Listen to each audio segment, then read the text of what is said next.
Abra sua Bíblia comigo, carta de Paulo aos Colossenses, capítulo 4, versículo 2 até o versículo 6.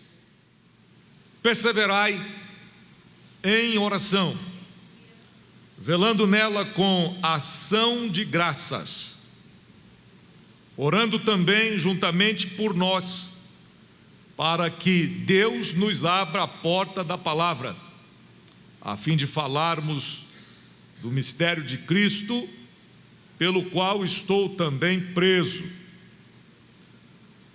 para que o manifeste como me convém falar. Andai com sabedoria para com os que estão de fora, remindo o tempo. A vossa palavra seja sempre agradável, temperada com sal, para que saibais como vos convém responder a cada um. Amém? Pode assentar no seu lugar, deixar sua Bíblia aberta se você desejar. Meus irmãos, ao longo de alguns domingos anteriores, eu tive a oportunidade de compartilhar algumas mensagens na carta de Paulo aos Colossenses, depois daquela série de mensagens que preguei sobre o livro de Mateus. Compartilhei algumas mensagens sobre a carta de Paulo aos Colossenses e faltava encerrar com o capítulo 4. Preguei sobre o propósito dessa carta, por que Paulo a escreveu, quais foram as suas circunstâncias. Paulo a escreveu estando preso em Roma, e essa mensagem foi pregada no primeiro domingo de agosto, no culto com a nossa orquestra, e a gente observou que ao longo do tempo da prisão de Paulo em Roma, Paulo foi um homem comprometido com a pregação do Evangelho. A primeira parte da carta aos Colossenses fala a respeito daquilo que Cristo fez por nós, e a segunda parte dela fala quanto a que os cristãos devem fazer na sua vida pessoal, de serviço a Deus. Paulo começa o capítulo 3, exortando os crentes à santidade, ao amor fraternal. E aí, tendo meditado sobre estes assuntos, houve um interregno, um intervalo, e hoje a gente vai fechar esse assunto com Colossenses 4, exortação à oração e à sabedoria. Primeiro, que a palavra de Deus deve nos exortar sempre. Quando a palavra de Deus não nos incomodar, quando a palavra de Deus não nos corrigir, nós estaremos fadados ao fracasso. A palavra de Deus não deve nos deixar confortáveis. A palavra de Deus deve nos aprimorar. É pela palavra que somos transformados, é pela palavra que somos limpos. E o próprio Jesus disse aos seus discípulos na oração sacerdotal, ele diz assim: vocês já estão limpos pela palavra que eu vos tenho falado. Tem muitas coisas em nós que foram mudadas e foram limpas em nossa vida por causa do poder da palavra de Deus. E a palavra de Deus, que é viva e eficaz, é ela que nos confronta, ela que nos exorta. Terminando esse tópico, continuamos a falar sobre aquilo que os cristãos devem fazer durante a sua jornada espiritual. Se pregamos no capítulo 3, exortando a santidade, ao amor fraternal, quando chega no versículo 18, Paulo vai falar a respeito, primeiro a exortação à santidade, e a partir do 18 do capítulo 3, ele faz algumas recomendações quanto aos deveres domésticos. 3 são os conjuntos de relacionamentos abordados pelo apóstolo nesse texto. Ele faz exortações a mulheres e maridos, dá exortação para a vida conjugal. Os cônjuges devem observar cada um o seu papel de acordo com a palavra. Logo a seguir, ele fala a respeito dos filhos em relação aos seus pais. Ele dá algumas orientações, como os filhos devem proceder, como os pais devem proceder no trato com os seus filhos. Logo a seguir, a partir do versículo 22, ele fala sobre os deveres dos servos e também a seguir a respeito dos deveres dos senhores, ou seja, dos patrões e dos empregados, como entendemos hoje no nosso contexto. E aí, meus irmãos, a gente observa que os cristãos devem, todos nós devemos, nos submeter ao parâmetro da palavra de Deus. Cônjuges devem andar pelo parâmetro da palavra de Deus. Pais devem andar pelo parâmetro da palavra de Deus. Filhos devem andar pelo parâmetro da palavra de Deus. Patrões e empregados devem ter suas condutas balizadas pela palavra de Deus. É a palavra de Deus que deve nortear os relacionamentos, mostrando as responsabilidades mútuas, a submissão e o amor, a obediência e o encorajamento, o trabalho árduo e um padrão de justiça. E aí a gente chega para entrar no assunto do texto que lemos.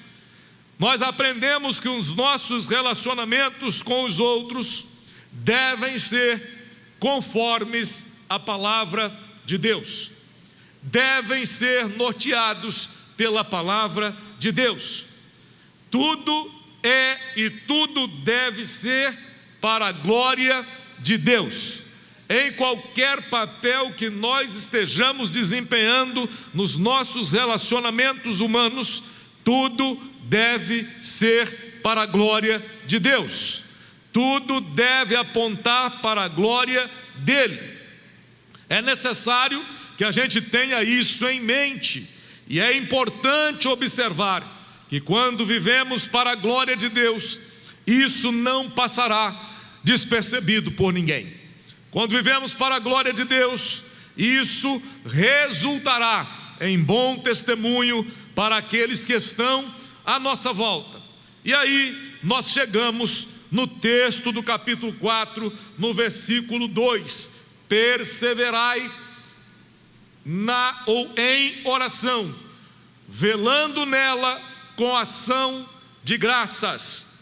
Paulo começa a falar, meus irmãos, a respeito da perseverança. E eu não sei quanto a você, mas há que se perceber em nosso tempo que existe um problema com perseverança muito em curso.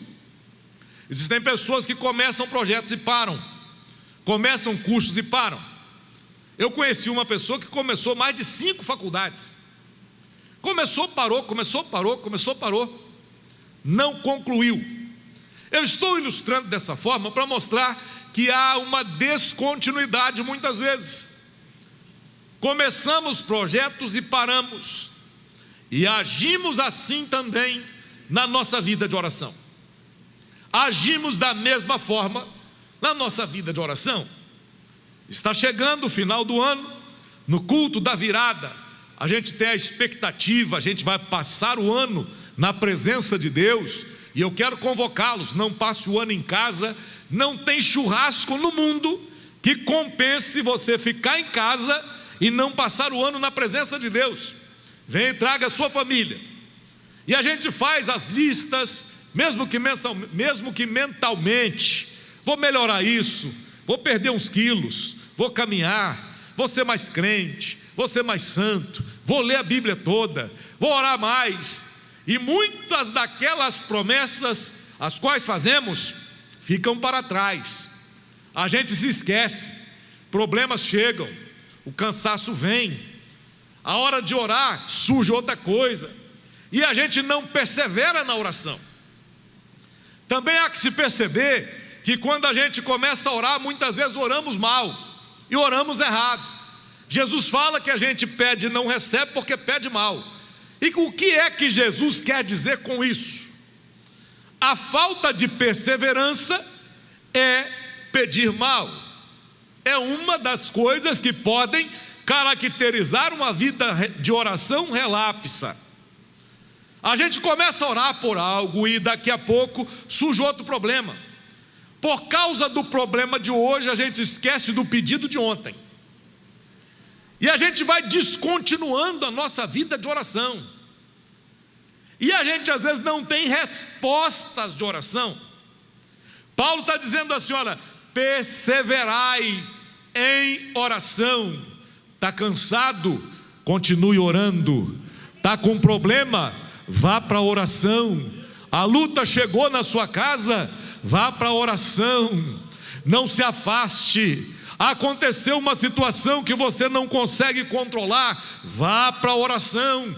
A oração te dará o passo seguinte, a força a mais. Vá para a oração, persevere na oração. Ah, pastor, mas o senhor não tem noção do problema que eu estou passando agora. De fato, posso não ter noção do problema pelo qual você passa, mas eu sei que tem alguém que sabe exatamente o que você está passando. Eu sei que tem alguém que conhece exatamente qual é a sua dor, qual é a sua necessidade, qual o problema que está na sua casa, qual a situação que te aflige, o que te tira o sono, o que tira a sua paz. Eu tenho uma notícia para te dar: Ele não precisa da nossa oração, somos nós que precisamos de orar. Ele continua sentado no trono, no mesmo lugar. Então chega para perto dele e diga para ele onde é o seu problema, a sua dor. Se aproxime e persevera na oração. Quando eu falo de perseverar na oração, nós também temos que lembrar que existem aqueles que fazem só as orações mecânicas, como uma criança diante de um prato de comida na hora do almoço. Papai do céu abençoa o papá, amém. Alguns crentes marmanjos são assim, orações mecânicas, que não brotam da alma, orações mais ou menos, orações sem chama no coração. Acorda de madrugada e vai ver o celular. Por que não ajoelha e ora? O que está acontecendo conosco? A perseverança na oração não pode brotar em nós quando a luta chegar, porque se a luta chegar e você já estiver orando, a coisa será de outra forma. Então persevera na oração. Persevere na oração. Constante comunhão com Deus. Romanos 12:12. Alegrai-vos na esperança, sede pacientes na tribulação, perseverai em oração. Nós somos alertados pelo apóstolo a não perdermos a alegria, a não perdermos a paciência e a conservarmos a perseverança. Mesmo num contexto adverso, a gente precisa manter acesa a chama da oração. Por outro lado, também temos que nos lembrar que existem coisas pelas quais nós oramos, ou pessoas pelas quais oramos, que muitas vezes a gente desiste de orar. A gente acha que algo é inatingível, é inalcançável. A gente acha que uma pessoa não tem jeito, e a gente desiste de orar. A gente não persevera na oração. Aquele filho tem jeito, persevere na oração. Aquele esposo tem jeito, persevere na oração. Não é você que muda a pessoa, mas a oração pode sim fazer os seus efeitos, porque a palavra de Deus diz que a oração de um justo é poderosa nos seus efeitos. E por que a oração é poderosa? Não é porque você é a pessoa que ora mais bonita ou mais forte que faz a oração poderosa, é porque o nosso Deus é poderoso para ouvir a oração e atender o nosso clamor. Levante a sua mão para o céu. Deus está ouvindo a oração da sua igreja, então não desista de orar, continue orando.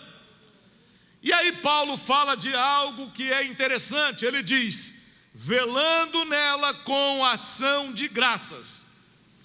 E ele une duas coisas: oração e ação de graças. Para muitos, oração é apenas pedir. Somos eternos pidões. Pedimos, recebemos e esquecemos de agradecer. Somos mal agradecidos. Deus responde algumas coisas e nós nos esquecemos. Precisamos unir oração com ações de graças. Oração com gratidão tem tudo a ver. Oração não é só petição, oração também é louvor. Oração também se manifesta com gratidão. Oração também se expressa com adoração. Oração é algo que deve ser tratado de multiformas, de várias formas. Só que nós nos concentramos mais nos pedidos. Paulo diz: perseverai em oração, velando nela com ação de graças. Precisamos aprender a colocar ação de graças na nossa oração.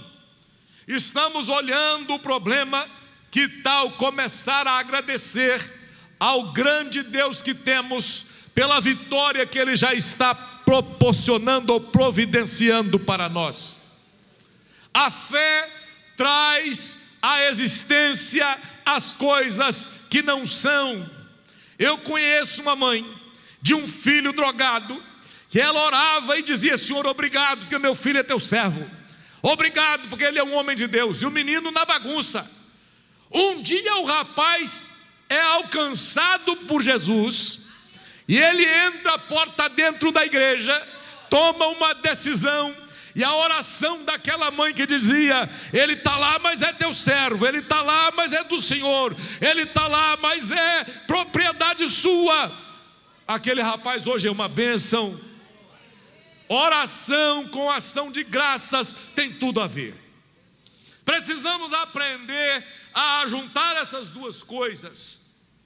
E aí às vezes precisamos mudar o foco da nossa oração, mudar a nossa disposição de espírito.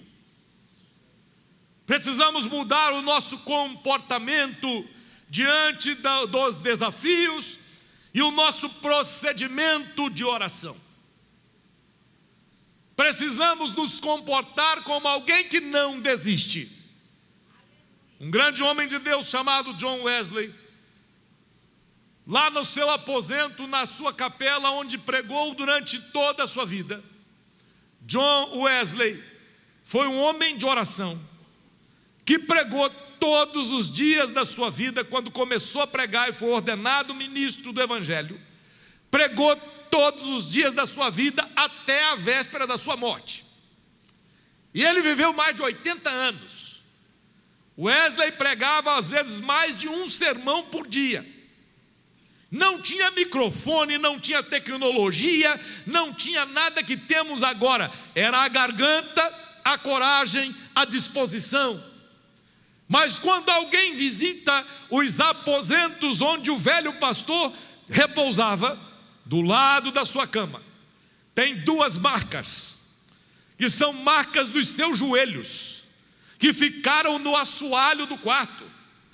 De tanto que o homem orava, as marcas já estão lá ainda. Ele já morreu há mais de 200 anos.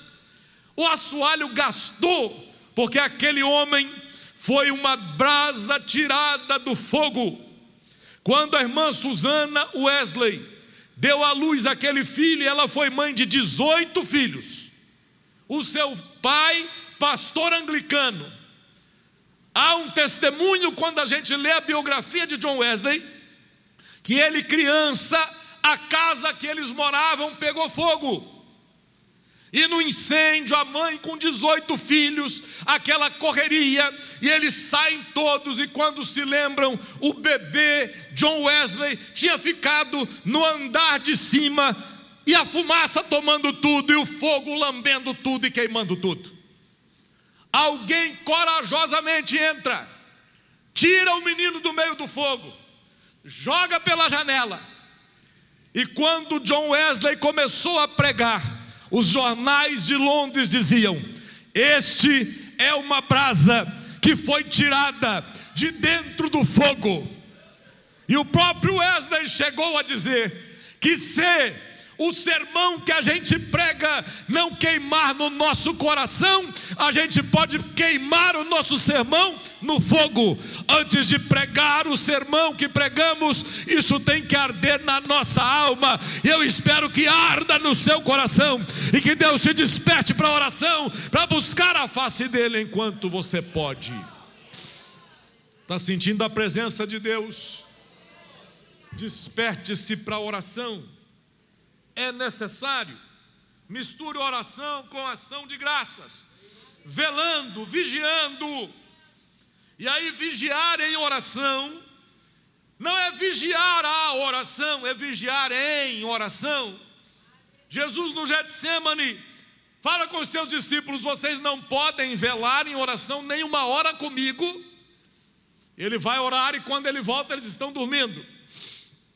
Ele os desperta de novo. Não conseguem orar comigo nem uma hora, e ele vai orar e volta, eles estão dormindo. Vigiar em oração é algo que todo crente deve fazer. Vigie em oração.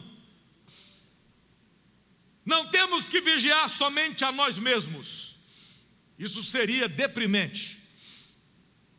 Não temos que vigiar o diabo, isso nos distrairia. Não temos que vigiar os nossos pecados, isso seria desanimador. O que fazer? Devemos vigiar olhando para Jesus, que é o autor e consumador da nossa fé. A vigilância cristã não é a vigilância do outro, não é vigiar a vida alheia, não é ser alguém de plantão na janela para dar conta da vida do vizinho. É você vigiar em oração, olhando para Jesus, que é o autor e consumador da fé. Quantos estão dispostos a vigiar em oração? Vigie e ore, mantenha a vigilância em oração e olhe para Jesus, que é o autor e consumador da nossa fé. Jesus orou e foi exemplo, e Paulo diz: orando também por nós, ou juntamente por nós, para que Deus nos abra a porta da palavra, a fim de falarmos do mistério de Cristo, pelo qual estou também preso. Qual foi o pedido de oração de Paulo aqui? Meus irmãos, esse homem estava preso. Paulo já era um ancião agora.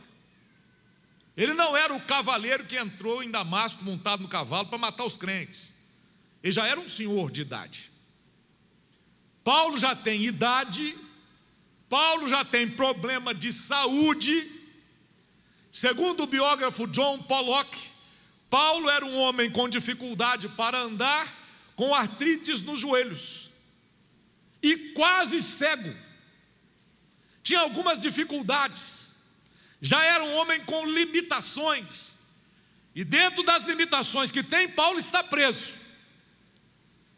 Estando preso, talvez se fosse eu, falasse: ore por mim, para Deus me tirar daqui. Talvez o foco fosse esse: eu preciso sair daqui. Talvez eu fizesse pirraça, talvez eu fizesse biquinho, né? Reclamando: ó céus, ó vida, ó dó, sou eu, olha que problema, ora por mim, irmão. Porque a gente, quando o calo aperta, a gente só enxerga o calo, só enxerga o problema. Paulo não está pedindo oração para sair da cadeia. Paulo não está pedindo oração para ser curado das suas limitações. Ele é um homem preso, ele é um homem com limitações, mas ele pede oração para Deus abrir a porta da palavra, porque ele queria continuar pregando a palavra de Deus. Sabe por quê? Porque a palavra de Deus é viva e eficaz. Ela é mais poderosa do que qualquer arma de dois gumes, espada de dois gumes. Essa palavra é poderosa, transformou a sua vida. Essa palavra é poderosa, colocou você de pé. Essa palavra é poderosa, limpou você, tirou você do inferno, colocou no caminho do céu. Essa palavra é poderosa. Então você pode dar glória a Deus por isso, porque pelo poder da palavra você está de pé. Você pode levantar uma das mãos para o céu e dar glória a Jesus. Oh, glória a Deus. Paulo pede oração, não para Deus resolver o problema imediato. Ele pede oração para Deus abrir a porta. Paulo pede oração para ter oportunidade. Paulo pede oração para poder continuar pregando o Evangelho. E aí, meus irmãos, eu aprendo que as adversidades não podem parar o verdadeiro crente. Você está passando por uma luta, mas o Senhor está com você, e nessa tribulação o nome do Senhor será glorificado, e você vai ver a mão de Deus agindo a seu favor. A tribulação é grande, mas não te matou. Você está vivo, você está viva, então dá glória a Jesus. A luta é grande, mas você está aí, está de pé. O inimigo até tentou, mas não conseguiu. Olha você dando glória a Deus, olha você adorando o nome de Jesus. Então continua, peça a Deus oportunidade. Paulo dá um exemplo. E aí, meus irmãos, o que eu aprendo aqui é que os nossos problemas não são nada diante daqueles que se perdem. Você pode estar passando por um problema, mas alguém está morrendo e indo para o inferno. Isso tem que nos incomodar. Não podemos perder as oportunidades. E Paulo pede ao Senhor que a oportunidade seja estendida e que a porta da palavra se abra, orando juntamente por nós. Ele sempre pede oração. Ele se reconhece dependente. Ele não é autossuficiente. Há muitos adversários. 1 Coríntios 16, 9, ele fala sobre isso, dos muitos adversários. Ele fala que há obstáculos. 1 Tessalonicenses 2, 18, ele fala da intenção de pregar a palavra em determinado lugar. Ele diz que Satanás o impediu, porque obstáculos satânicos existem, situações são preparadas. E Paulo agora ele quer que Deus lhe abra a porta das oportunidades. Ele podia pedir a cura, mas pediu oportunidade. Ele podia pedir ao Senhor um milagre para si, mas ele queria orar para o milagre dos outros. Ele podia pedir em seu favor, mas ele estava preocupado com gente que perece. E isso é algo que nós precisamos ter em mente, meus irmãos. E quando nós olhamos para a palavra de Deus e olhamos para essa responsabilidade, os nossos problemas ficam pequenos, as nossas dores perdem importância, porque quando a gente percebe o tamanho da obra, o tamanho da necessidade do mundo que está ao nosso redor, nós precisamos nos incomodar com a necessidade, com a dor daqueles que perecem. Para que Deus nos abra a porta da palavra, a fim de falarmos do mistério de Cristo, pelo qual estou também preso. E aí, eu olho para o apóstolo Paulo e percebo o seguinte, completando o raciocínio que nós já estamos desenvolvendo. Paulo tem um assunto, o único assunto dele é Jesus. Não tem outro assunto para falar. Ele fala assim: eu quero falar do mistério de Cristo, quero falar de Jesus, eu quero continuar falando de Jesus. Aqui na cidade nós tínhamos um irmão que era membro aqui da Segunda Igreja Batista, eu o conheci, irmão Maurílio. Ele ia para o banco, para a rua, sol quente, com a Bíblia na mão. Quando ele chegava, as pessoas pensavam assim: é o ET que está chegando. Não, era o São Maurílio mesmo.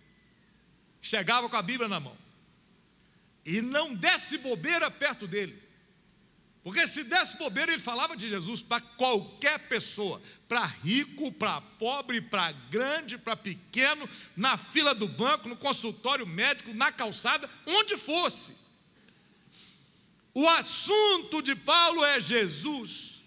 E eu tenho uma notícia para te dar: Jesus é o melhor assunto que a gente pode ter.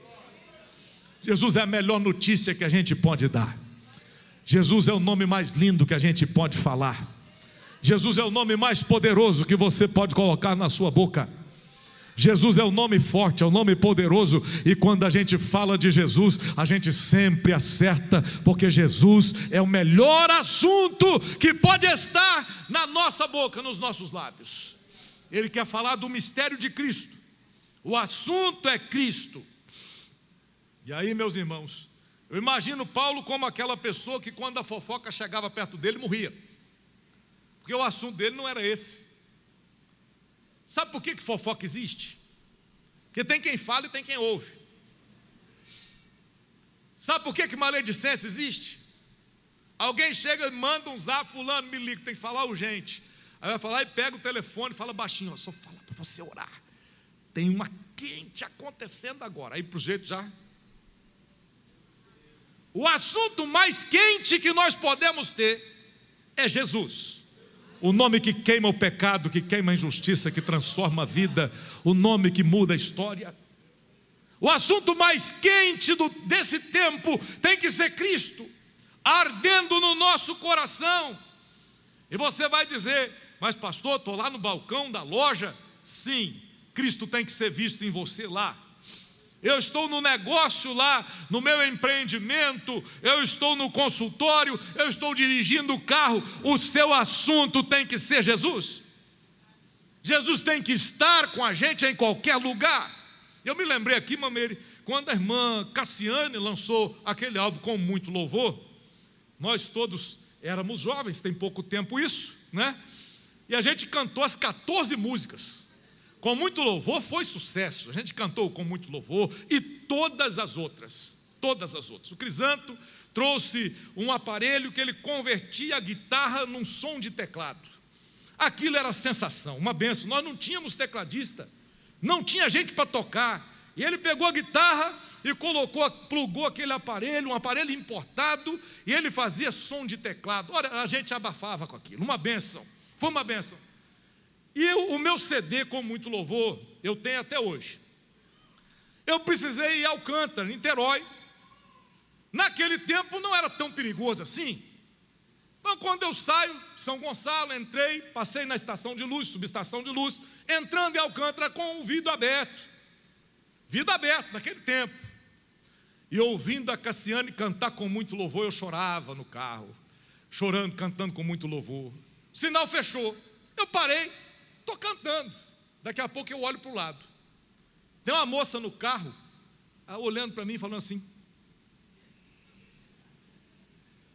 Jesus está com a gente. Ele está com a gente lá no carro, Ele está com a gente lá no negócio que a gente faz, que se fosse o outro que não é crente, ia dar uma volta em alguém, ia dar um prejuízo em alguém. Mas você é salvo por Jesus, você não leva vantagem. Jesus está com você lá, Jesus está com você lá na faculdade. Os colegas estão querendo te levar para bagunça, para um monte de coisa, mas você é de Deus. Você não é maçaneta de porta para todo mundo pôr a mão. Você não é objeto de ninguém. Você é serva de Deus, é servo de Deus. Você vai ficar de pé. Uns se levantam e caem, mas você vai ficar de pé, fazendo menção do nome de Jesus, porque Jesus está com você lá. Esse é o nosso assunto. E não tem problema se a pessoa achar que você está ficando. Alguém olha para o outro e fala assim: are you crazy? Está louco? Louco por Jesus. Se for por Jesus, sim. Porque lá fora, para ficar louco, o sujeito tem que chapar uma na cabeça, tem que fazer um monte de coisa, que pode até lhe custar a vida.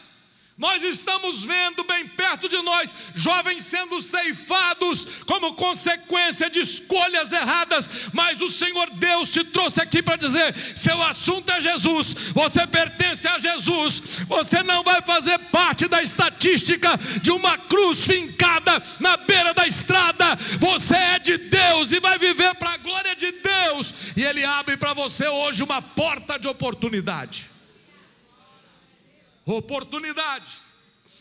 E aí eu vejo, meus irmãos, que Paulo não é covarde. ele pede a retirada dos obstáculos, para que ele possa cumprir a sua missão. Versículo 4: para que eu fale como me convém falar. E aí, falar como convém, Paulo pede a habilidade para falar e para pregar. Ele pede entendimento para poder expressar a mensagem do Evangelho. Eu não sei vocês, mas eu já ouvi pregador que leu 3 textos, que não pregou sobre nenhum, e no final das contas não falou sobre nada. Começou com A, terminou em Z e não falou de nada. A mensagem precisa ser clara. Você precisa sair daqui com um sino tinindo na sua cabeça, um sinal de alerta dizendo: cuidado, vigie em oração, muda isso, você é de Cristo, seu assunto é Jesus. Isso tem que marcar essa semana para você. Você tem que entrar na sua casa diferente, porque essa palavra tem que esmagar o nosso eu, tem que transformar a nossa vida, e nós precisamos da habilidade de Deus para comunicar a verdade. De que adiantaria se eu falasse sobre um monte de coisas e você não entendesse nada? Paulo diz assim: que eu fale como me convém falar. Esse é o problema, esse é o desafio que todo pregador tem: pregar o que precisa, falar o que é necessário, com a clareza necessária, para que a mensagem fique cristalina no coração e na mente de quem ouve. A mensagem precisa ser cristalina para nós. Nós devemos fazer o mesmo. Não importa a abordagem, não importa se enfatizamos o nosso testemunho ou o nosso estilo de vida como exemplo, não importa se pregamos construindo relacionamentos, não perca a oportunidade. A mensagem não pode ser obscurecida nem negligenciada. E eu tenho uma notícia para te dar: a sua mensagem será forte e impactante se você viver uma vida de oração e ação de graças. Tenha esse compromisso, não negligencie a mensagem. E sabe qual é a melhor mensagem? A melhor mensagem não é aquela que tem abundância de ilustrações, embora isso seja bom. Não é aquela que tem abundância de conhecimento teológico, embora isso seja muito bom. Não é aquela que tem abundância de termos gregos ou hebraicos, embora isso seja muito bom também. A mensagem que é poderosa é a mensagem que fala dele, que fala de Jesus, aquele que desceu do céu para salvar o pecador, dos quais o principal era eu. Então ele veio por nossa causa, e por ele, para ele sejam todas as coisas para sempre, amém. Pode levantar uma das mãos para o Senhor. Deus pode contar com você nessa empreitada. Deus pode contar com você para ser o pregador da sua rua, da sua casa, da sua faculdade, lá do lugar onde você trabalha. Glória a Deus. Estou sentindo a presença de Deus. Você sente a presença de Jesus? Tudo é sobre Ele. Sabe por quê? Porque o Evangelho é boas novas de salvação. Deus enviou o seu Filho para que todo aquele que nele crê não pereça, mas tenha a vida eterna.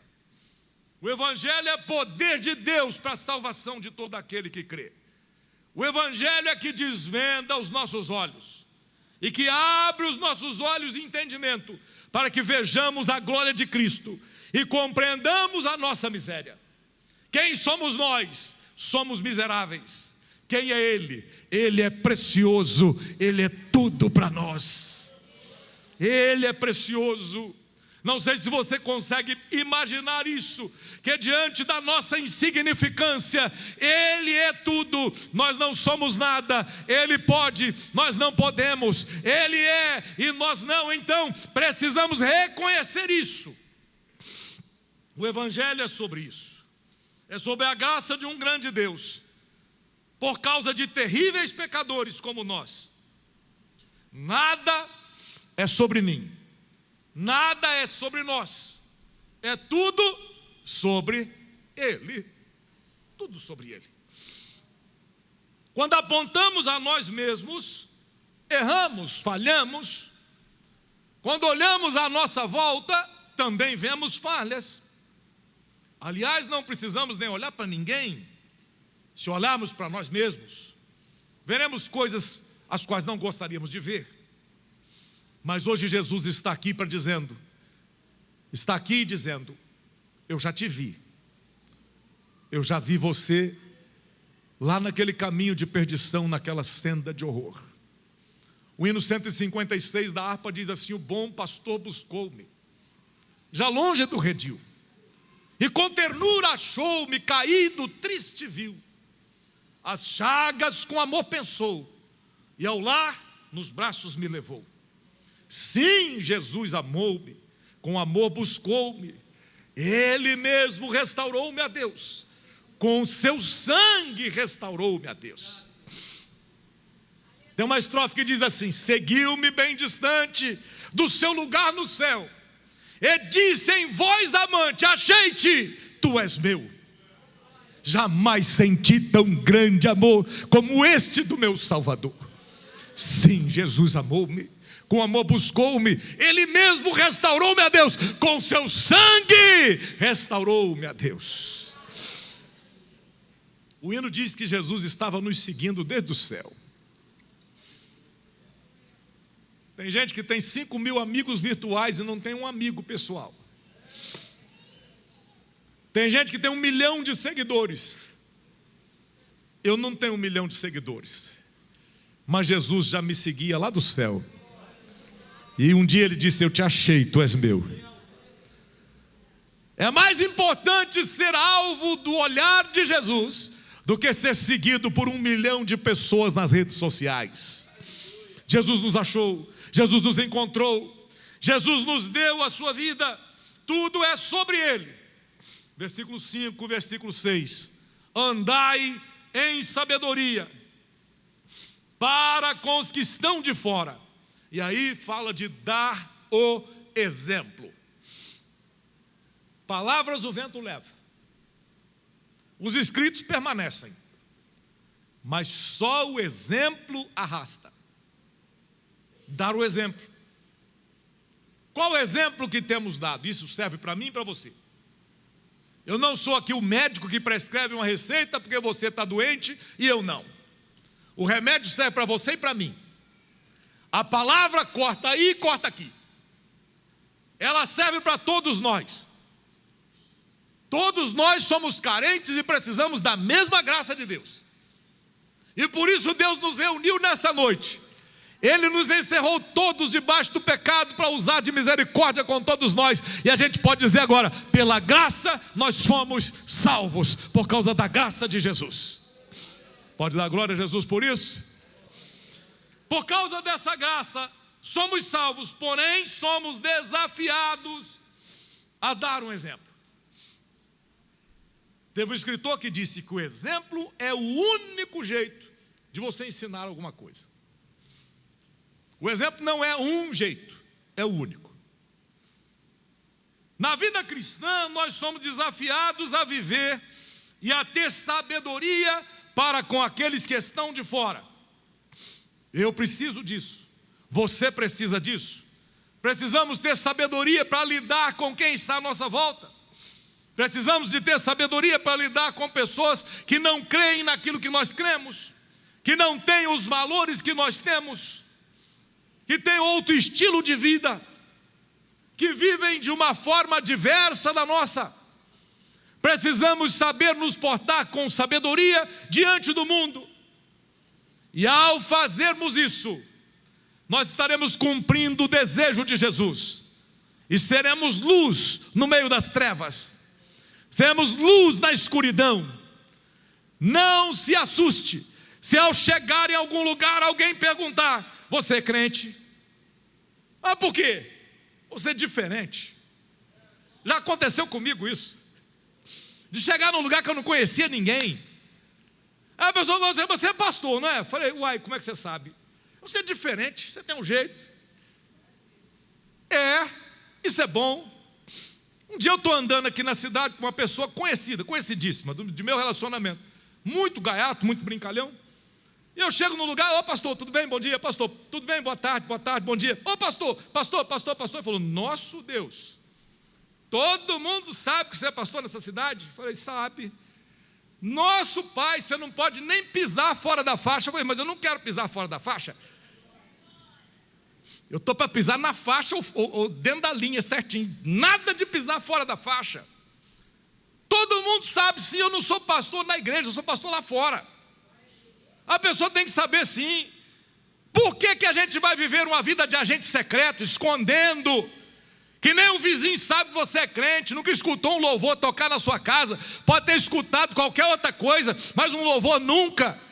O que está acontecendo? Revele-se, diga quem você é, mostra de que lado você está, porque Jesus está do lado certo. Você não precisa se esconder. Se alguém não gostar da sua fé, que não goste, não tem problema. Eu tenho para te dizer uma coisa: anda com Jesus e Ele garante o resultado. Anda com Jesus e Ele garante o final da história. Anda com Jesus e veja Ele cuidar de você.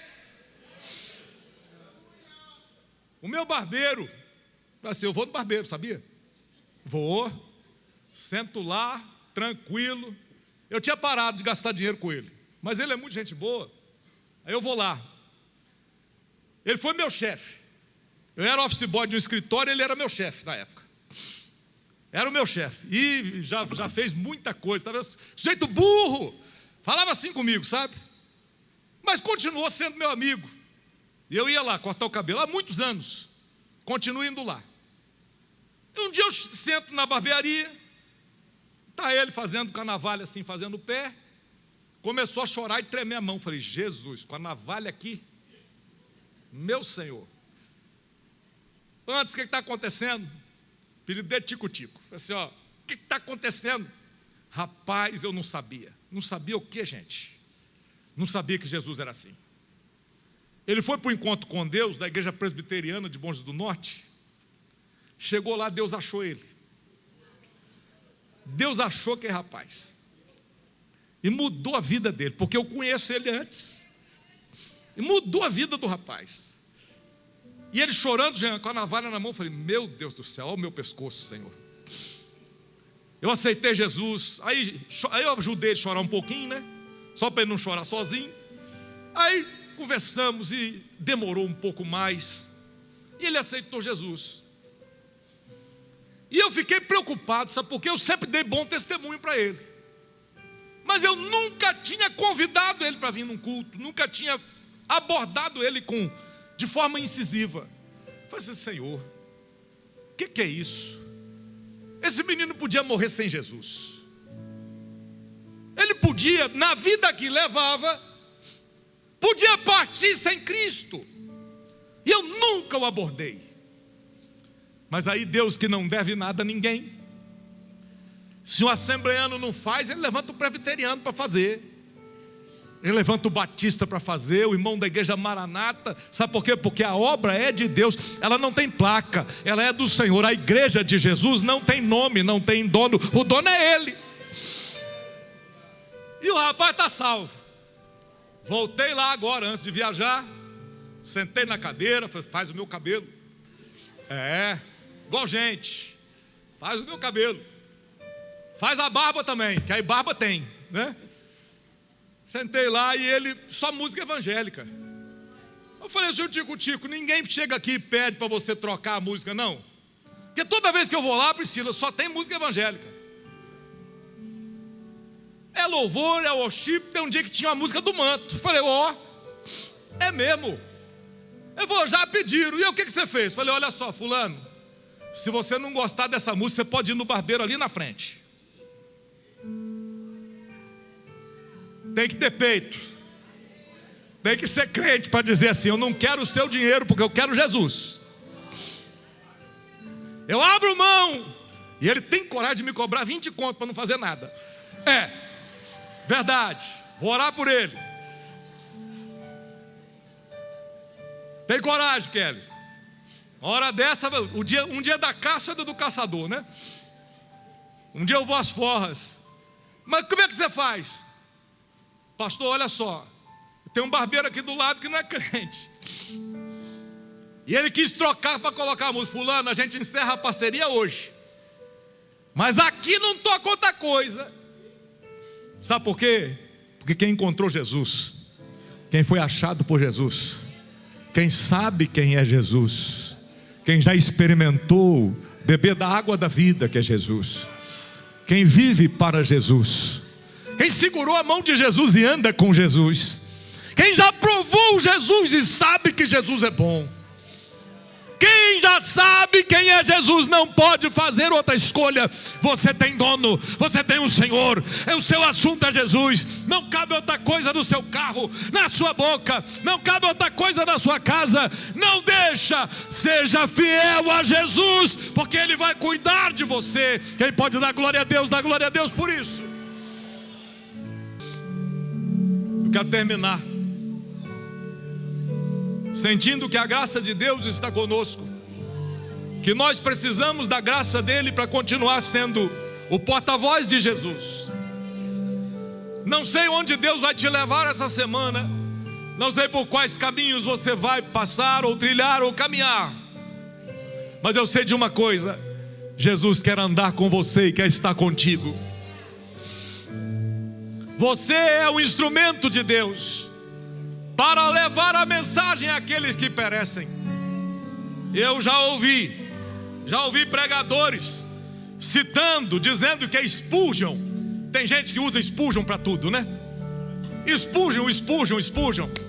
Dizem que Spurgeon disse que você deve pregar em todo o tempo, mas se necessário, fale alguma coisa. Mas essa frase pode ter sido citada por ele, mas não é dele. Outros dizem que é de São Francisco de Assis, um santo católico. Mas nos escritos de São Francisco de Assis também não consta isso. E eu próprio já citei dizendo que a gente deve pregar, e se for necessário falar alguma coisa, ou seja, a gente deve pregar com a nossa vida. Mas hoje eu quero te convidar a pensar sobre outra coisa. O Evangelho, ele é obrigatoriamente verbal. A mensagem tem que ser proclamada. A mensagem, quando proclamada, revela a pessoa de Cristo. Isso é o querigma, a revelação. Hoje eu quero te convidar a dizer o seguinte: não é só pregar com a vida, pregue com a sua voz, fale de Jesus. Não tem problema se trocar a letra, se falar Jesus ou Jesus, não tem problema. Você sabe quem é Ele, então diga quem é Ele para você. Mostre ao mundo quem é Jesus. E aquilo que você pregar, que seja confirmado com aquilo que você vive. Que a gente pregue com a nossa voz, mas que as nossas ações confirmem a nossa pregação. E aí não me importa se foi Spurgeon ou se foi São Francisco de Assis.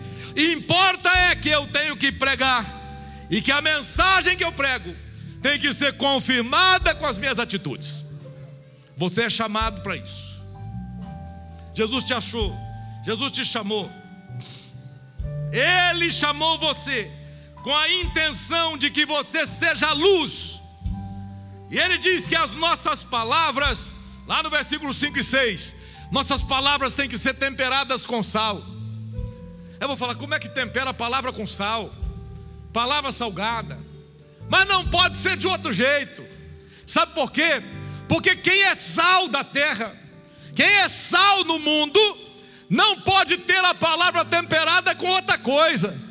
É tudo sal, o sal conserva, o sal dá sabor. E você que é sal da terra, suas palavras também são temperadas com sal, para terem o paladar necessário ao falar de Jesus. Remindo o tempo, olha para cá, não perca tempo. Seja mais crente agora. Não seja mais crente no ano novo. Não deixa para fazer a promessa em 31 de dezembro. Seja crente hoje. Saia daqui dizendo: eu mudo essa história agora. Essa bagunça acaba hoje. Esse troço vai ser resolvido agora. Eu abro mão agora, eu mudo hoje. E amanhã Deus te dará graça para pisar com os 2 pés, com o pé direito. Você muda a sua vida agora. A decisão tem que ser agora. Tenha a iniciativa. Sua palavra deve ser agradável, misturada com a graça de Deus, temperada com sal, para que todos compreendam que o nosso Jesus é o remédio que esse mundo precisa. Pode ser que tenha alguém nessa noite que Jesus te trouxe aqui só para te achar, que Jesus está dizendo: eu já te vi, você não pode ficar longe. Jesus está dizendo para você: você é meu. Talvez você tenha entrado aqui e essa palavra seja para você que precisa tomar uma decisão, uma mudança agora. Tomar uma decisão por Jesus. Eu não sei se temos. Se tiver, hoje é o seu dia. Hoje é o seu dia, porque Jesus veio aqui hoje para dizer: eu já te achei, tu é meu, tu és minha. Jesus está aqui dizendo: você tem dono. Você não é qualquer um, você foi achado por Ele. Se tiver alguém nessa noite, hoje é dia de você tomar a sua decisão. Onde está a primeira pessoa? Se tiver, vem correndo, não demora. Não deixa passar. Está longe da igreja, se afastou, não está na comunhão, precisa voltar. Não dá tempo para ficar perdendo tempo. Temos alguém? Não temos? Vamos encerrar a nossa reunião. Que Deus em Cristo te abençoe. Que essa semana você tenha um assunto. Seu assunto é Jesus. A graça do Senhor Jesus, o amor de Deus, o nosso Pai, a comunhão, as doces consolações do Espírito Santo, seja com todos que amam, todos que aguardam a vinda de Jesus, e todos que têm esperança no grande dia em que Ele virá buscar a sua igreja. Digamos juntos: amém.